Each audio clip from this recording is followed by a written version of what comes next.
अस्सलाम वालेकुम। आज का लेक्चर जो है वो साइंस के बारे में है और बिल्कुल बेसिक से हम बात करेंगे साइंस क्या होता है और साइंस जो है वो हम उसमें क्या क्या चीज़ें आती हैं।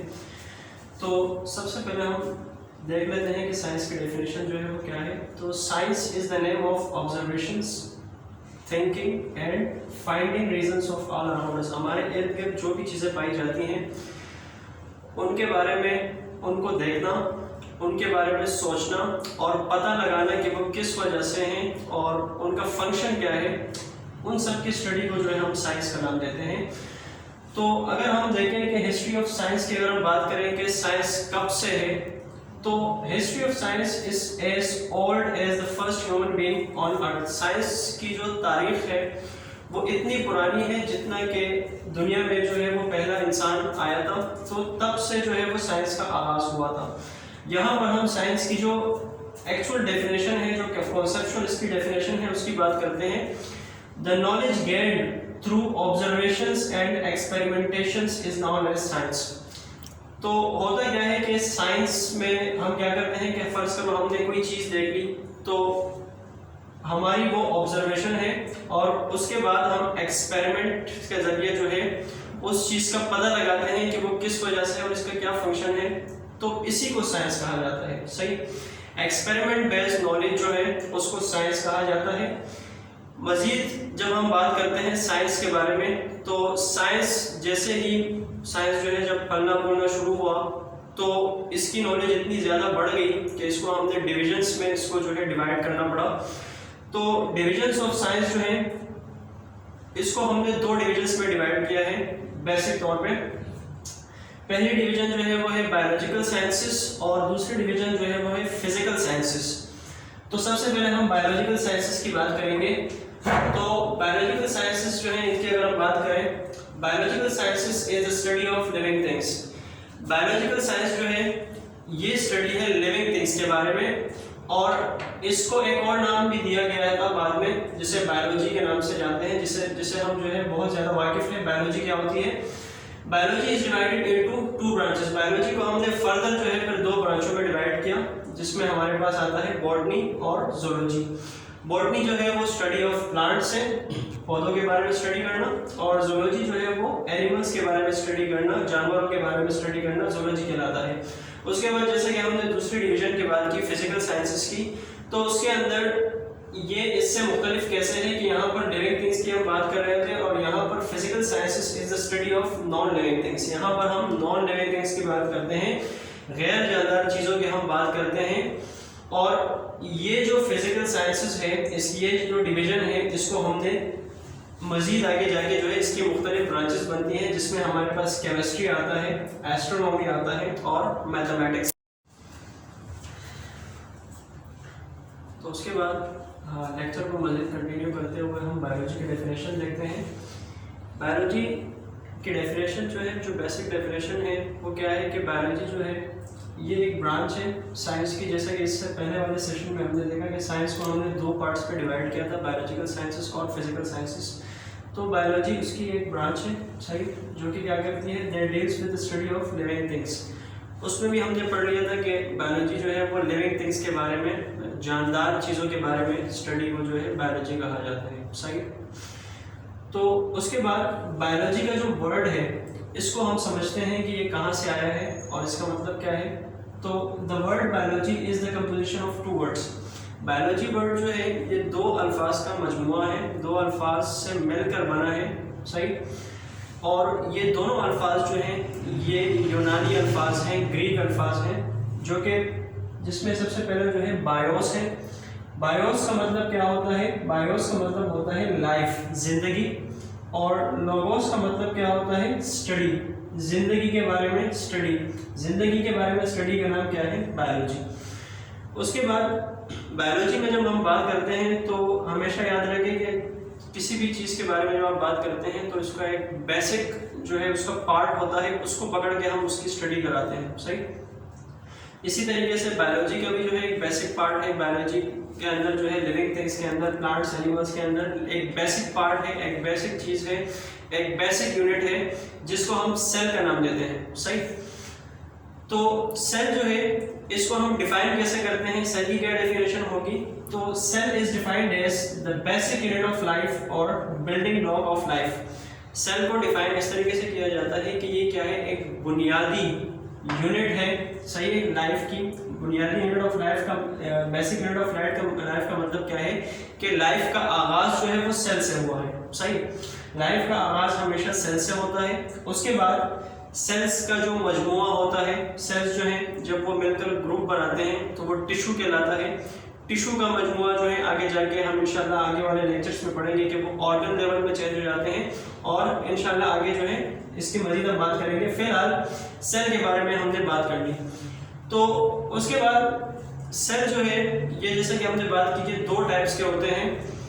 बायोलॉजी में हम दो टाइप्स के लिविंग ऑर्गेनिज्म पढ़ते हैं, एक प्लांट्स होते हैं, दूसरे एनिमल्स होते हैं, सही। तो प्लांट सेल और एनिमल सेल दोनों की हम यहाँ पे एक डायग्राम जो है वो ड्रॉ करेंगे, और उससे हम समझेंगे कि प्लांट सेल क्या होता है, एनिमल सेल क्या होता है, दोनों के दरमियान ऐसी क्या जो है वो डिफरेंस है जिसकी वजह से हम इन दोनों को डिस्टिंग्विश करते हैं, अलग अलग जो है इसको डिस्क्राइब करते हैं। तो चलिए सबसे पहले हम प्लांट सेल की जो है वो एक तस्वीर बनाते हैं। बेसिक जो स्ट्रक्चर है दोनों का सेम होगा, सही। बेसिक स्ट्रक्चर जो है दोनों का सेम होता है, सेल हमेशा स्फेरिकल होता है। उसके बाद इसके अंदर एक मजीद जो यूनिट है जिसे हम न्यूक्लियस कहते हैं, वो भी दोनों के अंदर जो है वो बिल्कुल सेंटर पे होता है, सही। और ये भी दोनों के अंदर क्या है, कॉमन है। न्यूक्लियस को जो है थोड़ा सा हम इसके अंदर हम लाइन ड्रॉ करते हैं ताकि ये वाज़ेह हो जाए कि ये पार्ट जो है वो न्यूक्लियस है।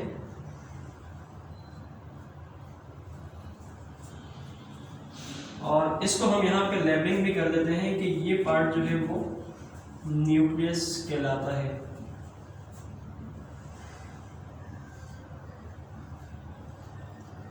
न्यूक्लियस।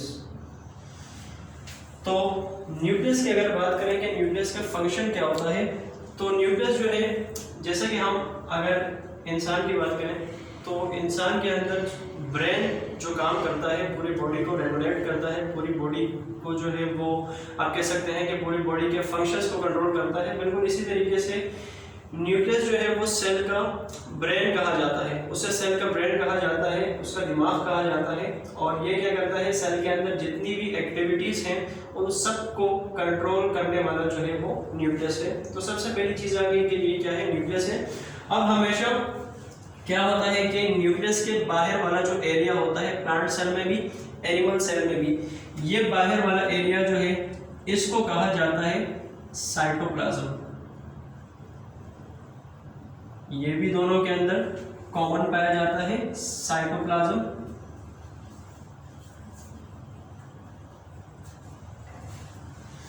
उसके अलावा यहाँ पर कुछ ऑर्गेनल्स होते हैं जिन्हें कहा जाता है एनर्जी प्रोड्यूसिंग ऑर्गेनल्स, और उसकी हम बहुत आसान अल्फाज में उसको जो है डिफाइन करते हैं, साइट्स पे होते हैं ये ऑर्गेनल्स। और बिल्कुल इसी तरीके से एनिमल सेल्स के अंदर भी ये चीज़ें कॉमन हैं। अब ये जो ऑर्गेनल्स हैं इन्हें कहा जाता है माइटोकॉन्ड्रिया।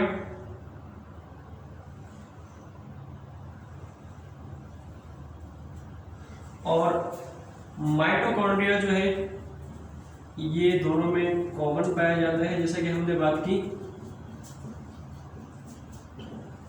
माइटोकॉन्ड्रिया की अगर फंक्शन की बात करें तो माइटोकॉन्ड्रिया का जो फंक्शन होता है वो क्या होता है कि यहाँ पर ये एनर्जी प्रोड्यूस कराता है, सही।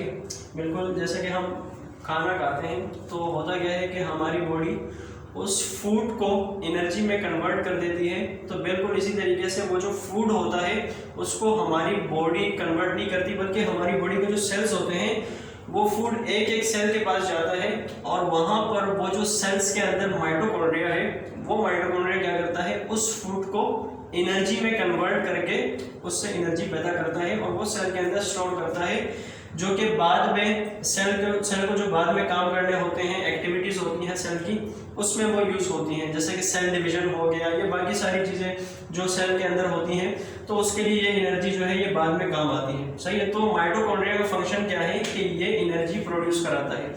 इसी वजह से माइटोकॉन्ड्रिया को एक और नाम भी कहा जाता है, इसे पावर हाउस ऑफ सेल कहा जाता है। सही, power house of cell, power house का मतलब है कि ये वो जगह है जहां से पावर मिलती है सेल को या एनर्जी मिलती है, तो इस वजह से इसका कॉमन नेम है पावर हाउस ऑफ सेल। तो ये तीन चीजें, हमने तीन चीजों की बात की कि ये क्या है, दोनों में कॉमन है। इसके साथ साथ हम ज्यादा डिटेल में नहीं जाएंगे।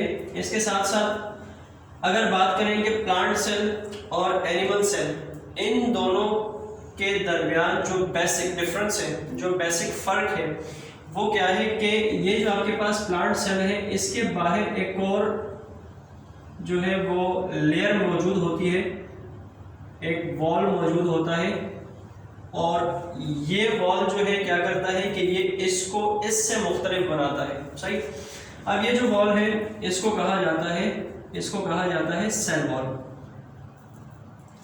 अब यही सेल वॉल जो है ये आपको एनिमल सेल में नजर नहीं आएगा। एनिमल सेल के अंदर यही जो है, जो मैंने लेयर बनाई है, ये जो बाहर कवरिंग है इसकी, ये कहलाता है सेल मेम्ब्रेन।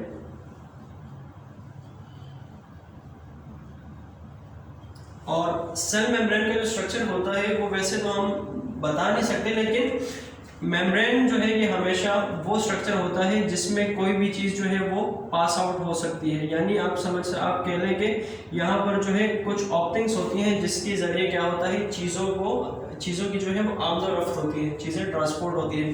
बिल्कुल इसी तरीके से एनिमल प्लांट सेल के अंदर भी जो है वो मेम्ब्रेन मौजूद होती है, लेकिन साथ ही साथ वहाँ पर सेल वॉल मौजूद होता है, जो कि क्या करता है, प्लांट सेल को मजबूती देता है, इसकी प्रोटेक्शन के लिए मौजूद होता है। तो ये आज हमने बात की कि प्लांट सेल क्या होता है और एनिमल सेल क्या होता है, और बायोलॉजी की हमने बात की, और इसी तरीके से इससे पहले वाले सेशन में हमने साइंस की बात की।